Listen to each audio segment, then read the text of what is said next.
Good evening and welcome to this webinar for a discussion around the fellowship exam in the context of COVID-19.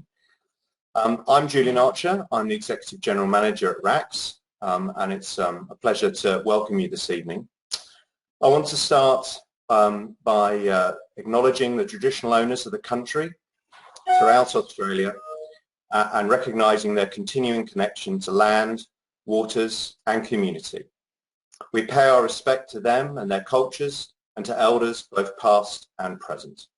Tēnā koutou, tēnā koutou, tēnā koutou katoa. Welcome, welcome everyone. My special welcome of course is to the panel this evening, and I'm joined by Adrian Anthony, who is Censor-in-Chief at the college. We have Chris Pike, who is Chair of the Court of Examiners, Merrin Pitcher, who is Deputy Chair of the Court of Examiners, Scott Stevenson, who is the other Deputy Chair of the Court of Examiners, and Ruth Bollard, who is Chair of the SIMG Committee. So, good evening everyone. We've got a set of questions that we're going to work through, and while we do that, obviously those of you listening and watching will have further questions that will come to mind. So please do put those in the question function of the webinar, and we will endeavour to answer as many questions as possible as we go along. So I want to start, clearly there's been a very significant announcement today, and Adrian, I just wondered if you'd be kind enough to take us through some of the details of that announcement. Sure. Thank you, Julian, and good evening, everyone, and welcome to this webinar.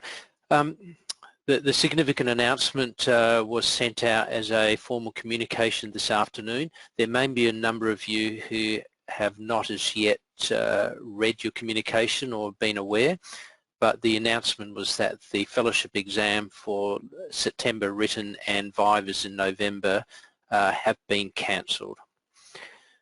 No doubt this is a deeply disappointing decision that the college has had to make. We fully recognise that this will be disruptive to your plans, for many of you, plans over the next few months and plans into next year.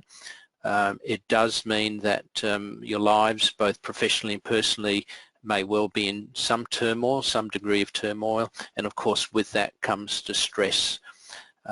So the college, I can reassure you, is here to support you. It's not a decision that we made lightly, and we fully recognise that there are significant implications for this decision. All along throughout the COVID pandemic, starting from last year and into this year, the aim for the fellowship exam was to run an exam that was safe, that was feasible and certainly compliant with the regulatory requirements around the various jurisdictions, and also an exam that maintained high level of integrity and also the standard. Because clearly obtaining an FRACS is of high standard. So those were the three key aims, if you like: safety, feasibility and standard. The reality is that in the current environment, with an increasing amount of restrictions and increasing restrictions in terms of travelling, and even within jurisdictions, the restrictions in travelling, the ability to deliver something that's safe and feasible and that still met the standards, the requirements of standards, was getting harder to achieve. And what we came to a conclusion recently is that the impact on health and well-being and the ability to safeguard that in an exam environment right across all the venues, and also to mitigate the risks that are associated with the greater complexity of trying to run an exam that is distributed throughout the various places across both countries was becoming prohibitive. And it's for that reason that the college made the decision to cancel the exams. So it's clearly a significant decision. It's probably one of the most difficult decisions that the college has had to take in recent years, let alone during the COVID environment. I can say at least that the college is really focused at this point in time in providing support to you, to individuals, to the trainees and to SIMGs, and also looking forward to creating the opportunity for developing and scheduling fellowship exams into next year. So Julian, I hope that at least outlines what the big news is for the college and for the people involved with the exams. And I'm hoping tonight that we'll be able to focus on all the questions that will come out of that, but also to reassure candidates who have enrolled for the exam that we're here to support you as much as we can, as much as is humanly possible, to ensure that we get you to the next sitting of the exam. Thanks, Julian. Thank you, Adrian. Yes, thank you, Adrian. And obviously this has sparked a lot of questions that we will come to this evening. There's some questions coming in thick and fast, so we'll come to those. But Adrian, you obviously mentioned that it obviously has been a very big decision. And I just wondered, Chris, if you could tell us a little bit about that decision making and who was involved. Thanks, Julian, and thanks everyone who's joined the webinar this evening. These decisions are exceptionally difficult to make, and the balance between safety and quality of the exam is always paramount on our minds. As you'd be aware, the situation is very fluid with restrictions on travel movements, and even as recently as our most recent examiners meeting a week ago, we thought we had a reasonable solution to all this, but even in the past week there have been increasing amount of restriction of travel that have meant we just couldn't logistically support the exam.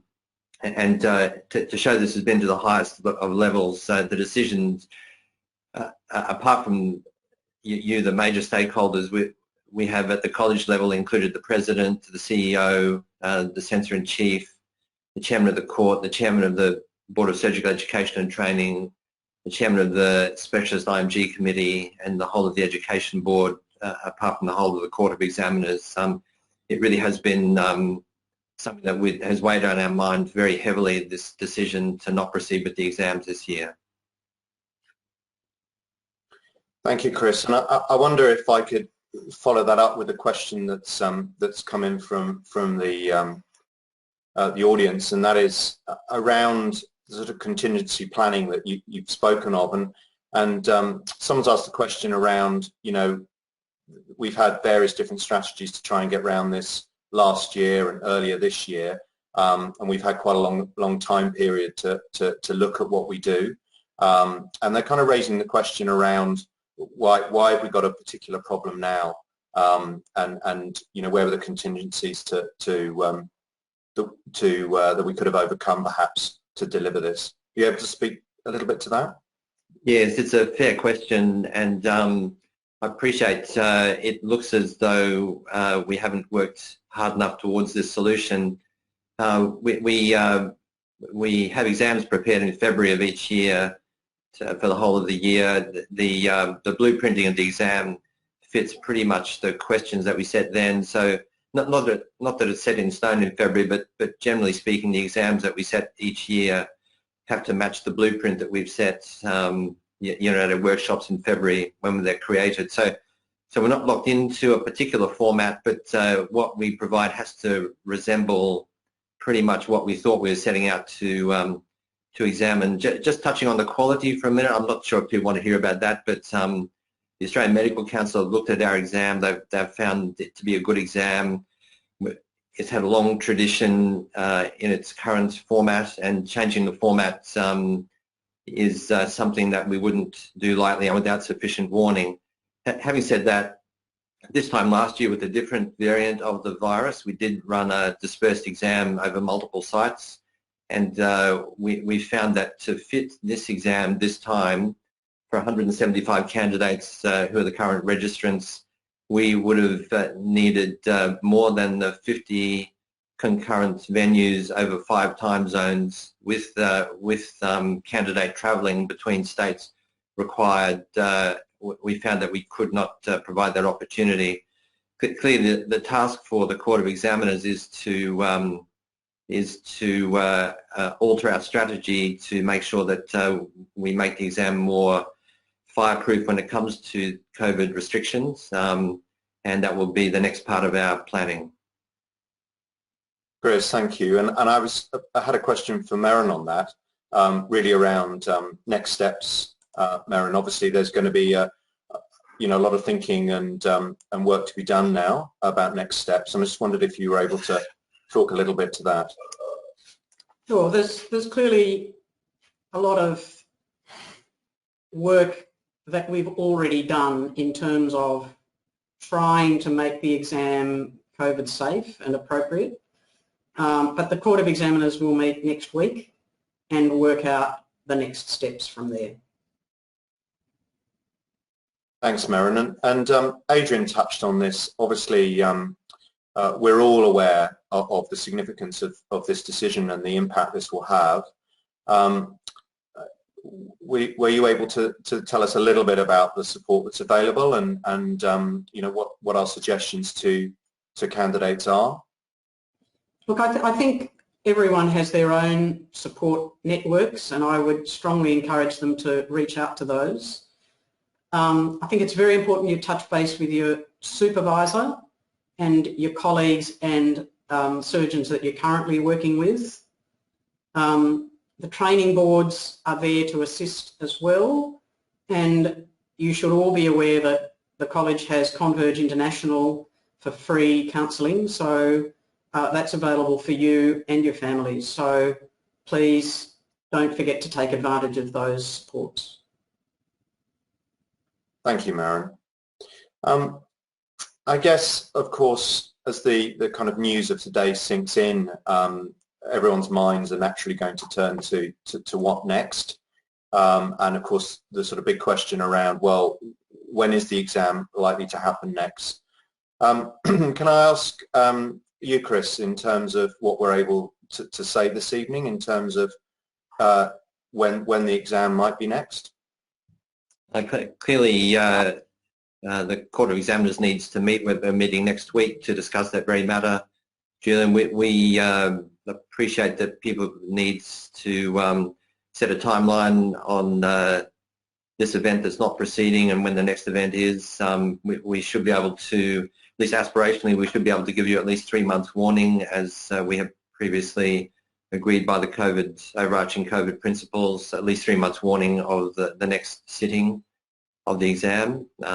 Clearly, in the calendar of the college, there are 2 dates set aside next year, but we'll be meeting next week to firm up the details on that. Thanks, Chris. Now, obviously, it's difficult at this stage to get down into perhaps a lot of the detail, and it would be perhaps inappropriate to do so. But there are going to be, and there indeed are, some really important questions that people are starting to think about. And one of them, I'm sure, will be about prioritisation for the next exam, conscious of new candidates coming in as well as those who have applied this time. And Scott, I just wondered if you were able to say a little bit about prioritisation. Thanks, Julian. So our expectation is that those who have already applied for and been accepted to sit the fellowship exam will have priority. And that's the spirit right now. Last year, for example, we had the May exam that we had to move by 5 months, and then we had to take the May group and the October group and coalesce them into one mega exam. We were delighted that we were able to look after the May candidates first and then look after the second group as well. But of course, it was a 5-month challenge for us to get that right.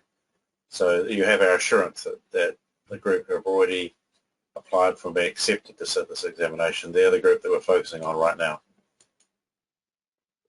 Great, thank you, Scott. And Chris, you mentioned obviously around giving people enough notice, and we have the college's overarching COVID principles, and you've mentioned the 3 months, but Ruth, are you able to say a little bit more about when we hope to be able to communicate more? Yes, I guess it's very important that we try and get as much information to you as soon as we finalise what we're doing. The next steps really are for the court executive to meet, as you've already heard, but also the training boards to meet, and there'll be an emergency meeting of the Board of Surgical Education and Training next week, where we will discuss our plans and remediations and what processes will next be happening for you all. And as soon as we've got that communication, we'll of course directly communicate that to you. So again, this is all very new, it's sudden, it's a difficult decision to make, and there's a few things that we need to work through before we can make any formal communications to you all. Thank you, Ruth. And as chair of the SIMG committee, I just wondered if you'd have some reflections around the implications, obviously, for SIMGs, and I'm sure you know, one of the questions they'll be asking is around the impact this is likely to have on their pathway to fellowship. Yeah, I mean, they're in a particularly time-fraught position as well as other trainees on a pathway to fellowship, and one of the main issues specific for specialist international medical graduates is the medical registration and the profiling of your registration with APRA. So very aware that we need to develop some letters of support for you for that, and that will be urgently forthcoming. In regards your attempts, this will be not included in an attempt if you've registered, and I think there's 31 SIMGs registered for this attempt. This will your attempts will be honoured with an extension, so please be reassured this will not compromise your pathway to fellowship. And as regards support for you, the SIMG Clinical Director Graham Campbell is more than happy to be available to speak to you, but also you've got your own SIMG representatives for our committee that are in each specialty, and they will be informed of the details as soon as they're available too. So please reach out and talk to them, and please enable us to help support you and your families. I know it's particularly difficult for people who have come from a long way and have brought their families with them. Thank you. Thank you, Ruth. I know also, of course, there'll be some similar questions for trainees. And one of those might be around eligibility. Obviously, set trainees, you know, are put forward for the fellowship exam and signed off. I just wondered, Adrian, if you're able to share what this cancellation will mean for those candidates who have previously been defined as eligible for this sitting. Well, I think it's reasonable to expect that if you've been deemed eligible to sit this exam and it's been cancelled until next year, that the expectation is that you will remain eligible. It's something that we will definitely confirm with the training boards. That would certainly be expected, that as a form of support, that they would extend that eligibility, barring any untoward event for any particular candidate. So I think there is you can be pretty well assured that if you've been found eligible to sit now, then you'll be able to sit at the next sitting. And as we've said, we will certainly prioritise the next sitting to those who have registered for the exam that's just been cancelled. Thank you, Adrian. We're getting a lot of questions, obviously, around timing, which are difficult to address, I think, this evening. But Chris, maybe I could come to you and just sort of flavour of the questions is around, you know, are we talking later this year or are we talking next year? And maybe you'd be able to answer that. Clearly, there's even just as many people involved in the timing of the next sitting of the exam. So some of the courts, I think, would be quite confident, even at this stage, that the world will have changed by the time of the next regular sitting, which is in May next year.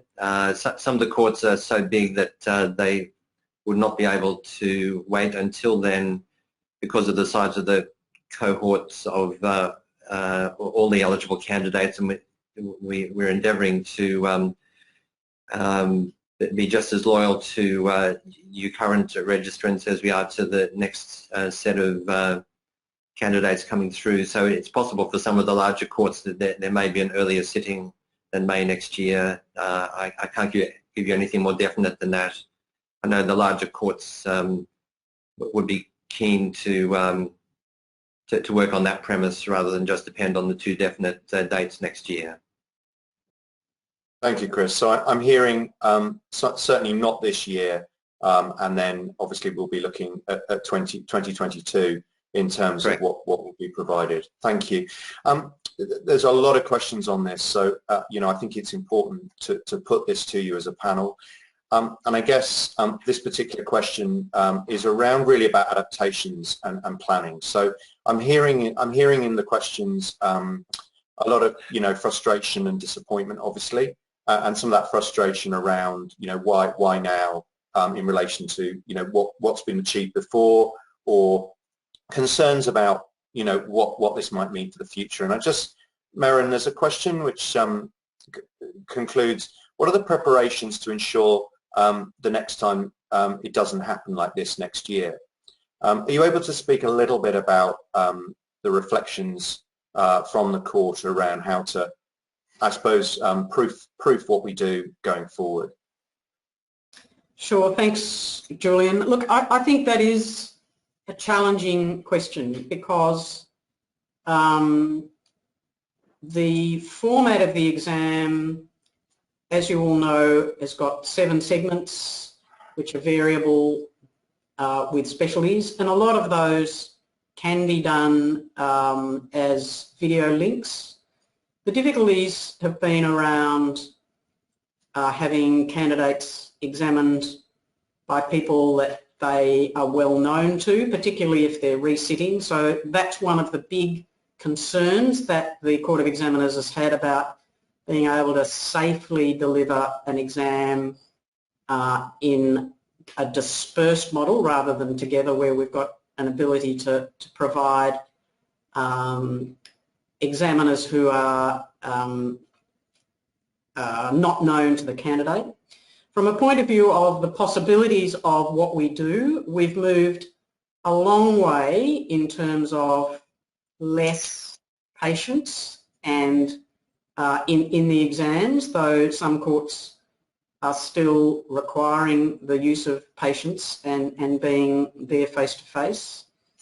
And I think that to make this COVID-proof, we will have to move away from patients face-to-face at the time of the exam. This will require a lot more work in terms of workplace-based assessments, and I think that we need, as the Court of Examiners, we need a lot more confidence in workplace-based assessments than perhaps many of us have at the moment, but I think that's really the way that we will need to go. There are various talks about using video vignettes, and clearly some of the courts have been using videos as part of their exam at the moment, and it may be possible that we can have some videos done remotely of candidates, but that's all has to be thought through, but more particularly it's got to be validated that this is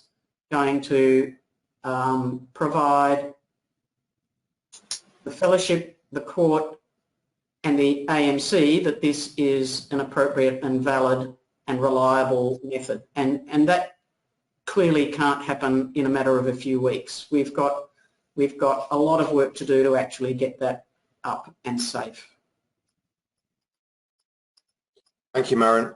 We won't be able to get, I'm sure, to all the questions that are coming this evening, but I do want to assure everyone that we will make sure all the questions are viewed by the panel, and we can go through those afterwards as well. And I say that because there's an awful lot of support from those online, for using virtual platforms for alternative, delivery of the exam, and a lot of people are coming through with those ideas and suggestions. So that's obviously quite interesting. Now we do, because of the nature of the exam as it stands, it has historically relied on people being able to travel. And somebody has pointed out, Adrian, that we managed to get some exemptions for that last time, for restrictions. And why can't we do that again this time? I mean, I do know there are some specific challenges in New South Wales, for example, and in New Zealand as things stand as of today. But I just wondered if you're able to share some of the additional challenges in the context now as opposed to earlier in the year. Thank you. Yes, and that is true. Last year we were able to advocate directly with jurisdictions and government to get those exemptions, and they weren't exemptions from the requirements of quarantining, but they were approvals or authority to actually travel across borders. I think the big difference is that the Delta strain of COVID has caused governments to actually tighten those restrictions. So a couple of examples. I guess the key example, I live in South Australia, and last week the government said that anyone coming from Victoria and New South Wales now needs to have special approval. And even if you are a resident of South Australia, at the moment you cannot get back in. And so trying to get approval for something like exams is going to be extremely difficult. And in fact, within jurisdictions, there are already restrictions where government are already saying that if you are sitting an exam, whilst you may be a candidate or an examiner, and there are restrictions on how far you can travel and where you can travel to, but they are permitting that with significant caveats. The exam support staff will not be able to travel. They will not be granted approval or authority to travel. So the key difference has been the view of the government that the Delta strain poses a different quantum of risk of transmissibility, and therefore the restrictions around travel and gathering has been tightened. And with that has come some of the loss of the benefits that we had last year when we were able to advocate successfully for travel. And that wasn't just for exams, but it was also for change of rotations, etc. So that is still work that we will continue to do with the jurisdictions to try to advocate. But it is a lot more challenging now to get those same approvals as last year. Thank you, Adrian. And while I've got you, I just wondered if I could ask you that there's a thread through a number of questions around this concept of being disadvantaged, and I guess it's understandable that feels a little raw this evening. But I think is it possible just to explore with you a little bit about what do we mean by no trainee or SIMG being disadvantaged, because sure. I guess people are feeling perhaps that isn't the case this evening.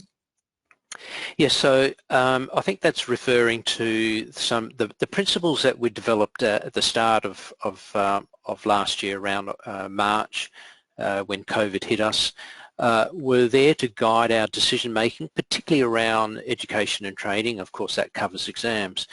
And a couple of important parts of those principles. One was that we would act in the best interests of our community. So we really needed to be community-minded and responsible in our actions. The second one was to act in the best interest of our stakeholders, which include the candidates who are sitting for exams, so trainees and SIMGs, but it also includes examiners and our staff, etc. And then another key principle was around making decisions that minimise the adverse impact of COVID on trainees and SIMGs, and I guess that's the one that people are referring to.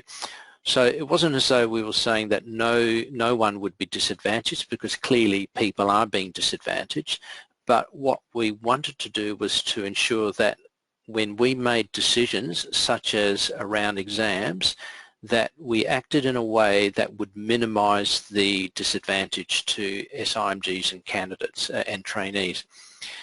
Of course, the perception of whether it's an advantage or disadvantage is quite a personal one, and certainly I would certainly be empathetic that a trainee would be feeling that they've been grossly disadvantaged because the college has not been able to run an exam. I think that needs to be weighed up against the reality of what's sensible and responsible to do. So the college certainly feels that the decision to not proceed with an exam is a responsible decision for all the reasons that have been said before in broad terms, and that needs to be weighed up against the disadvantage it causes for our trainees and SIMGs. And I think with that overall arching, the overall principle that we are acting in the best interest of our community and our stakeholders, we really are talking about running an exam that has to be safe in terms of health and well-being, that still delivers to the standard and maintains integrity, but also is compliant with the requirements. And as I've said, the requirements around holding exams around Australia and around Aotearoa, New Zealand, have really escalated in terms of the restrictions. So taking all that into account, the decision to not proceed with the exam certainly does disadvantage trainees and SIMGs, but it's taken because it was the responsible thing to do in the current context. I hope that goes some way to explain that. I mean, I am fully empathetic in understanding that it doesn't lessen the disadvantage that someone is experiencing at the moment. Yes, thank you, Adrian. This might be tricky, Scott, but there's a specific question around this issue of disadvantage, and that's obviously around those candidates who have a PFET, you know, a post fellowship additional training post that they were hoping to go to following completion of their fellowship. And I don't know if you're able to share some reflections around what the implications are for those individuals, or at least where they might seek support. Thanks, Julian. I don't think there's any doubt that already we are thinking about that challenge, and all of us over the last 12 hours have been thinking about what we should be doing, and that would be to, at every opportunity, support people who need documentation, who need advocacy from their senior colleagues, and that particularly includes those who are in the sorts of roles that we are, to give them the best opportunity to move on to another role if that's where they want to be. If our role is to advocate for their training post and through their training committee, then so be it, we'll do that. You know, these are tough times, we know that, and we do our very best. I was just also reflecting on the fact that, and so sometimes people forget this, but let's just remind ourselves that in May 2020, we stopped everything dead in May because it just wasn't safe. We struck a lull in proceedings in October last year, and we were delighted that we got such a huge number of candidates through in that exam, and we were congratulating ourselves for that. We had a brief improvement in the situation in May this year, and we were even more delighted. But little did we know what was around the corner in terms of COVID. And, you know, we just have to acknowledge that these are strange times, and we'll do our very best to make the best out of you know, these strange times, and support our trainees and support our fellows. That's what we do. That's what collegiate relationships are all about. Thank you, Scott. I'm conscious I'm able to see the number of attendees this evening, and they have gone up as we've been talking. And so I wondered if Chris, I could come back, because we're still getting a lot of questions around why is it different now to the situations we've had before. Scott's just touched on it a little bit there, but I guess it's two parts. What is different now, and then what is it we're hoping to how are we going to adapt, how are we going to change that question, and what can be different next year to help the exam happen? A lot of questions around that still coming in.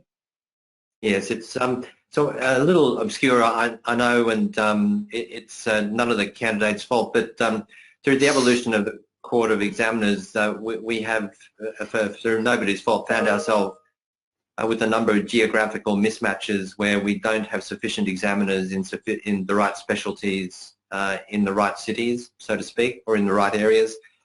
We have come across an extraordinary amount of travel restrictions just recently, where it's even hard for examiners outside of capital cities to move into capital cities, which kind of goes to one of the questions that's come up on the question box there about the state-based exams, that the ability of examiners to travel now is somewhat limited, and the plans we had now and the plans that we used successfully in May this year and in October last year did depend on candidates travelling from some states to other states to get an exam. It also depended on examiners travelling from one state to another to provide the exam. So look, we know we have to work to get a solution that's completely independent of that geography. So there is pressure from all directions to free ourselves of that geographical need. That almost certainly means that we're looking at virtual solutions. There are models overseas that we've been able to look at for virtual solutions. We appreciate that the content of the vivas would have to change a little. In some courts it doesn't have to change hardly anything at all, but it would change the number of people in the room at the time that you do the viva. So look, we're looking at all those things. I mean, I said before we had, you know, in one of the sittings we had 50 simultaneous venues running simultaneously across 2 countries and 5 time zones.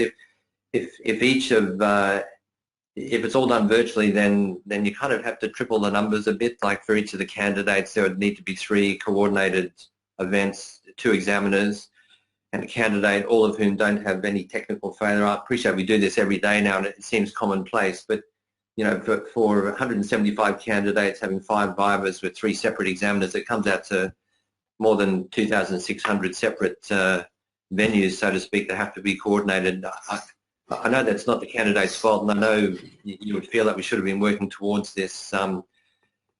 In the court's defence, the strategy of both the countries has been to keep everything at COVID-0 until we can be vaccinated, and then the presumption is that we would return to normal lifestyle.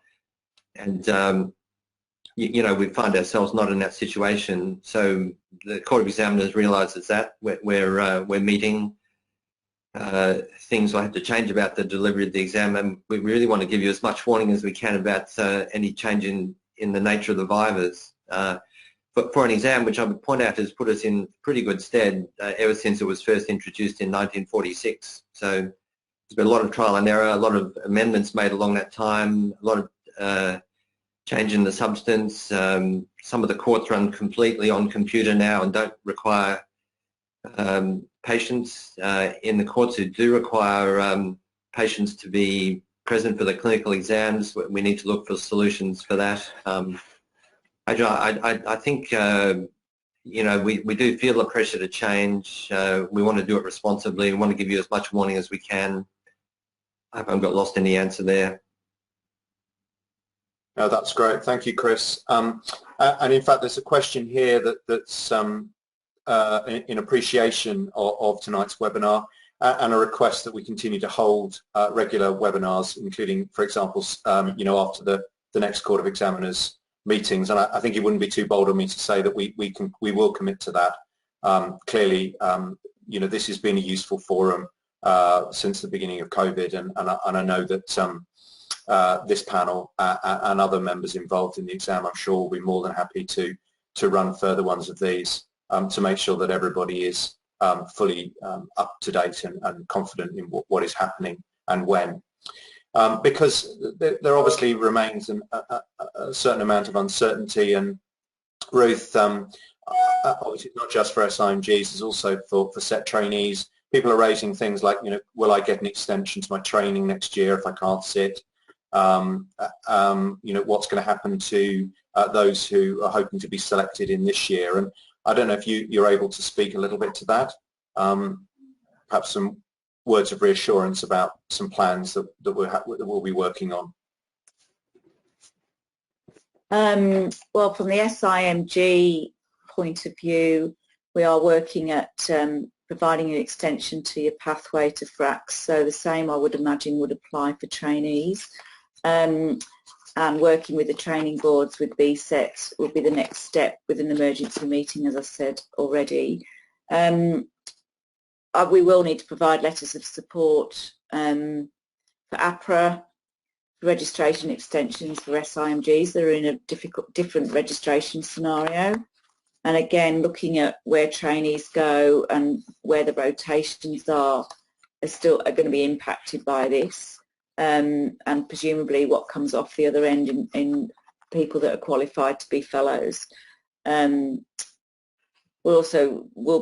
have already in the SIMG space been looking at workplace assessments, although they've been very much piloted only and to a small level because COVID again got in the way last year.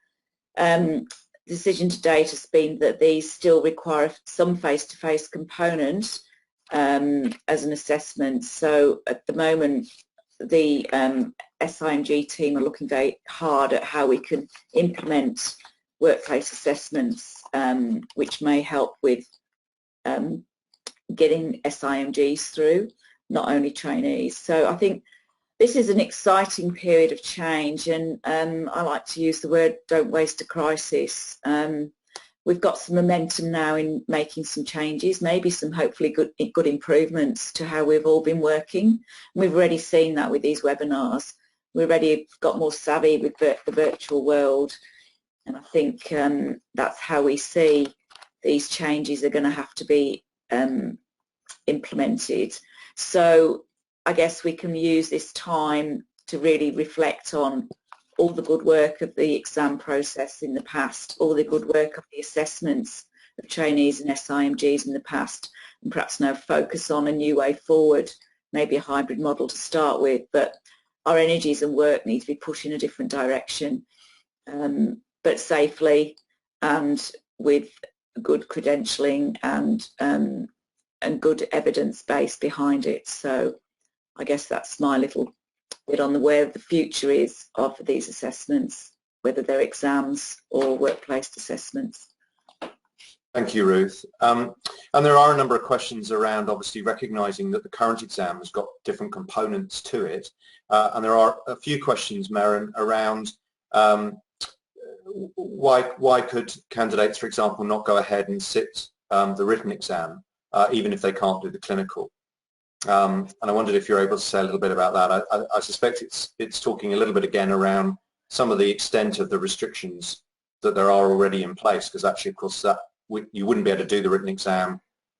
Most people in New South Wales, and indeed not at all in New Zealand at the moment.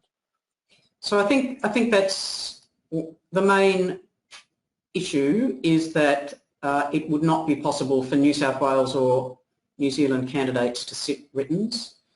The other element is that the writtens are blueprinted with the vivas as the whole exam. So to have the writtens at this distance and then the vivas at an uncertain date in the future, that might be quite a distance away. So it really seems more sensible to have the exam as one package.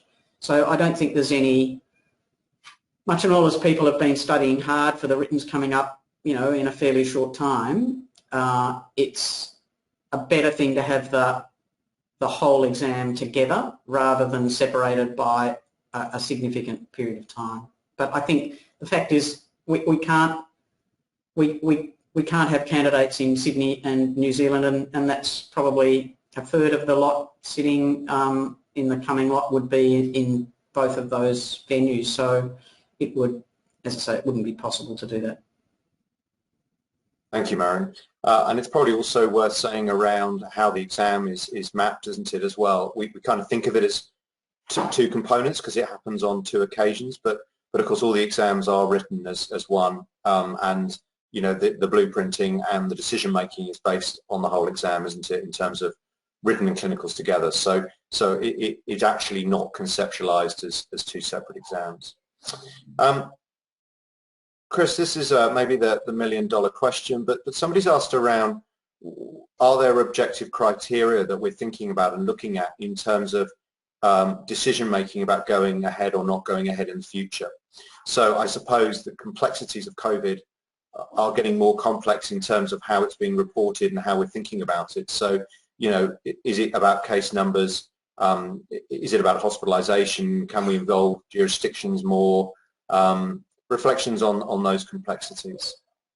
Yes, it's these are very problematic. At the highest level, we can't do anything which is illegal, and just at present there may be some illegality in moving about some cities across both countries. I think when society opens up again, there will be another threshold that some of the jurisdictions have said that there'll be free movement when 80% of the citizens above the age of 16 are vaccinated. I think that'll be another threshold. I think the actual criteria for determining when it's safe will be something that we'll have to work on. It once again, it will be a principles-based assessment, principles-based mechanism that we'll go for. We previously worked on the principle that we would try to provide as many exams to as many candidates as we could. I have to say we right now are looking at not providing an exam to anyone until it's safe for everyone to do it. If we want to remain as a unified body, as a college, all with the same criterion-based passing marks for their exams. That's it. That's the principle we're working on now. I think if I had to determine a threshold, I think when society opens up again, when we reach a certain amount of vaccination, that would be a good marker for when we think it would be safe for everyone to have the exam. Thanks, Chris.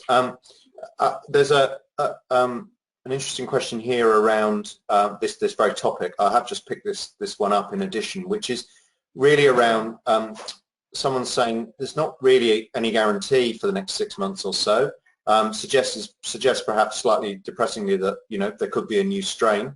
And so what is the contingency plan? And I was just thinking, Adrian, what they're asking really, what is plan B or even the new plan A in terms of making sure that you know, we are ready and prepared in the increasing uncertainties. Mm. Perhaps that's the $64,000 question. Look, I think I think the decision to withdraw the exam this year is really a call for us to look at, as we've said, how we can develop the exam that can be as foolproof as possible. It is difficult to know what the future holds in terms of what's going to happen with COVID. One anticipates that things will get better, and then perhaps it reduces our need to find a COVID-proof way. But at the end of the day, what we do know is that it is not going to get better in a hurry, that we do need to deliver on the exams, and therefore what we'll be focusing on is the format of an exam delivery that maintains safety, that maintains the standards, and that is feasible to deliver. So in the current environment and our current format, even with a dispersed model, where we're trying to do it in all the regions and bring it to the trainees and SIMGs, that's just not possible. So I think other colleges have looked at virtual platforms, and that would seem to be some part of the solution. But whether it's the entire part of the solution when we take into account the requirements of our particular fellowship exam needs to be explored. So it's a good question. It is probably the question that we are going to be focusing on finding solutions to over the next few months. moving into 2022. Thank you, Adrian. Now, I'm conscious of time, and we're coming into the last 10 minutes, and I just wanted to make sure that we cross off some of the logistics. In the communication that went to candidates this afternoon, the notion of withdrawal, the process of withdrawal, Chris, has been mentioned to candidates in order to get secure a refund. And I just wondered if you're able to say a little bit about the practicalities of the fallout of the cancellation. So my understanding is that you'll each be sent an email that has a link that will allow you to withdraw from the exams. The refund will follow that. There may be a short amount of time between withdrawal and the return of your monies, just based on the pure number of transactions that have to be accomplished. I noticed in the questioning there, so I think someone went through the process once before about withdrawing and thought there was some minor delays in that. So we'll have a look at that after this webinar this evening to make sure that there are as few steps involved in possible to allow you to both withdraw and get refund of your monies. And also we'll be taking measures to make sure that all of the 175 who are registered for this exam do get prioritised for the next possible sitting of the fellowship. Yeah, thank you, Chris. And I think I'm not surprised there are questions around this because the language is unhelpful, I think. That's fair to say, and I apologise for that, for the sort of college systems. But the college is cancelling the exam, but unfortunately then all candidates have to withdraw in order to be able to get a refund.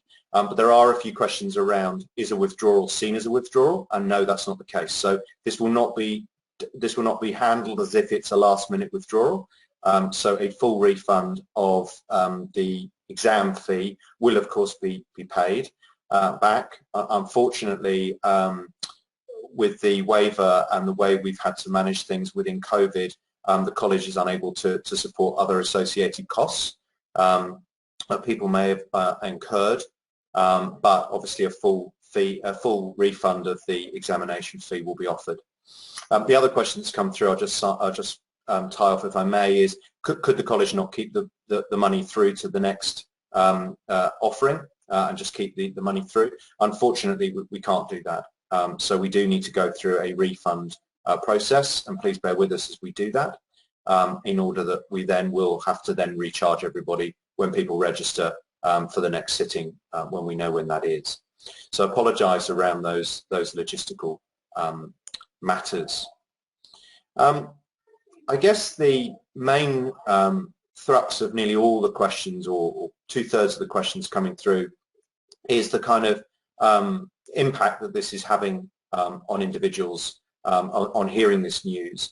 And I just wondered if in the last 5 minutes or so, if I could just go around each of you as a panel just to share your reflections on where we are and you know, the impact of this, which I know everybody is very, very acutely aware of.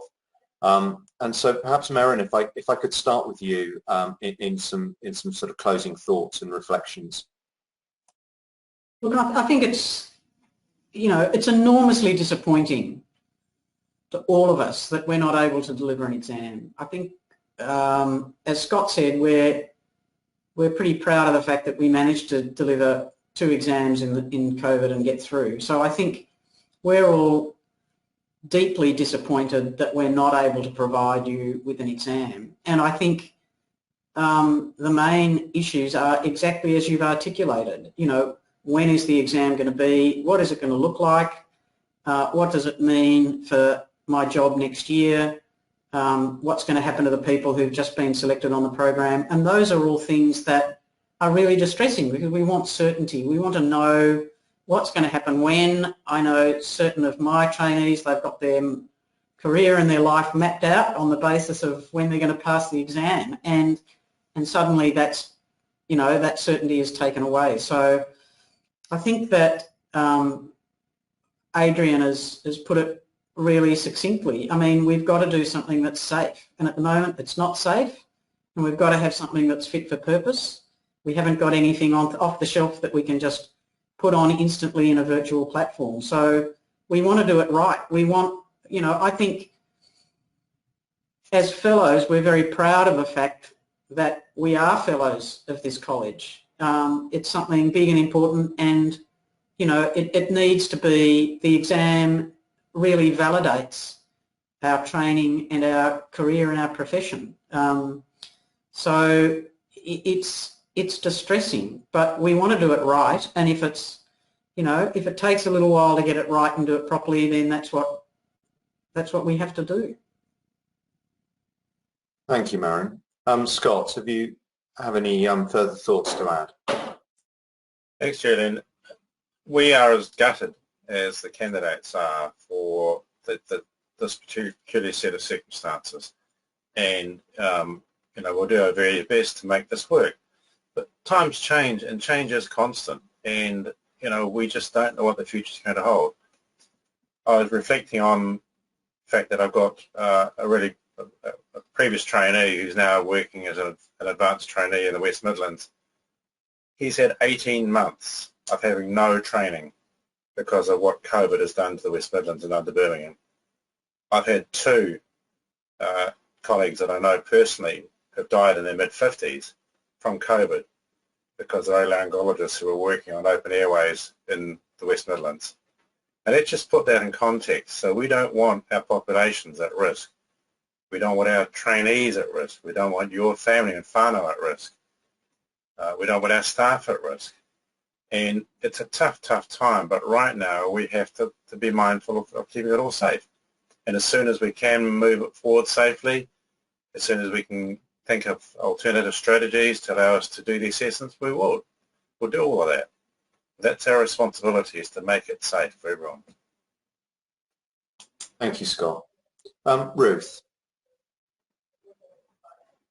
Thank you. Those are some very important points, and I think it is a very difficult, disappointing time, and we should really be thankful that the exams did go ahead last year. I know many colleges didn't manage to do exams, and many countries didn't have exams.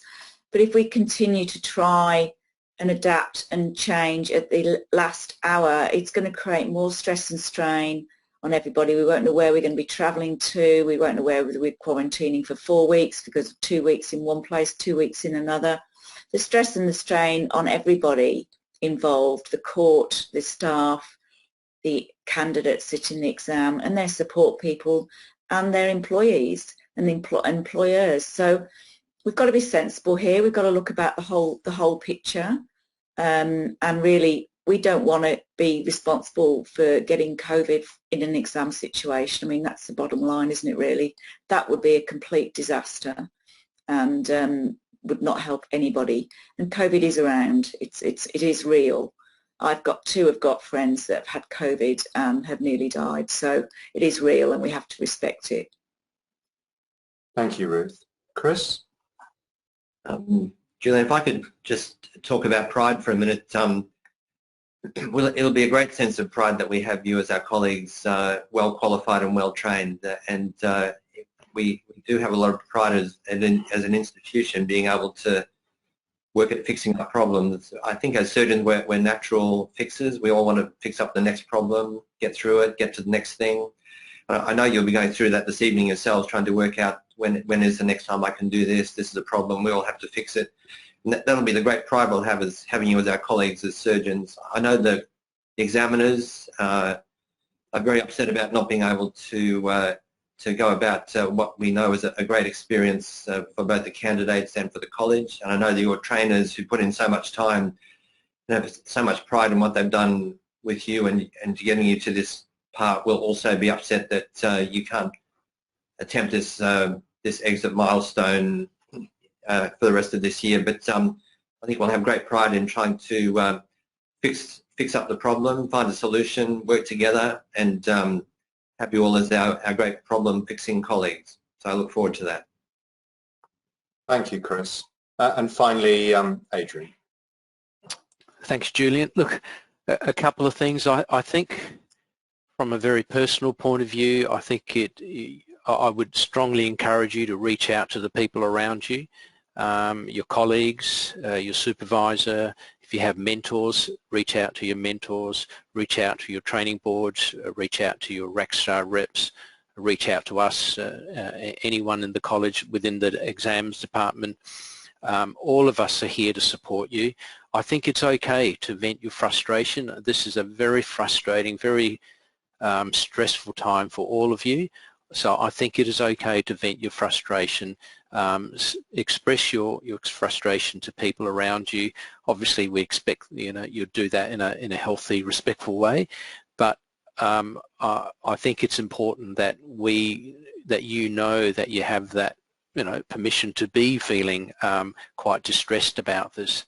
And remember, there is that independent professional free support through Converge, and I can't emphasise that enough, because last year when we were supporting trainees, that was one of the offers that we made, and that some trainees took up and found that useful. I think the other thing is that from the college point of view, I'll go back to one of those key principles about acting to minimise the adverse impact on trainees and SIMGs. Despite this decision being a disadvantage to you, what we can do as a college is to work to try to minimise the impact that this decision has had on you. And that's where we'll be working with the training boards. I know a lot of you are asking about what's going to happen into posts next year when you don't have secured posts. We will work with the training boards. We will try to find meaningful solutions so that you can have some continuity in your training experience. And I just wanted to expand on what Scott had said about the fellowships. Last year we did work with the societies who ran fellowships within Australia and New Zealand, and a number of those fellowships said yes, we would take set trainees who are yet to pass the exam on good faith. So we will again negotiate that with those specialty societies. I don't know whether they will be able to do that, but that's something that we will try and advocate for. So as much as we can, the college will be here to try to support you. And as I said, do reach out to people. I think that's going to be critically important over the short while to come. Thank you very much, Adrian. So it just falls to me to thank you as a panel. Merryn, Ruth, Chris, Scott and Adrian, thank you this evening for your time. But primarily thank you to the 200 or so people who've joined us this evening on this webinar. Thank you for all your questions. I'm sorry that we've certainly not been able to go through and read them all out and answer them all directly. I hope we've covered most of the themes.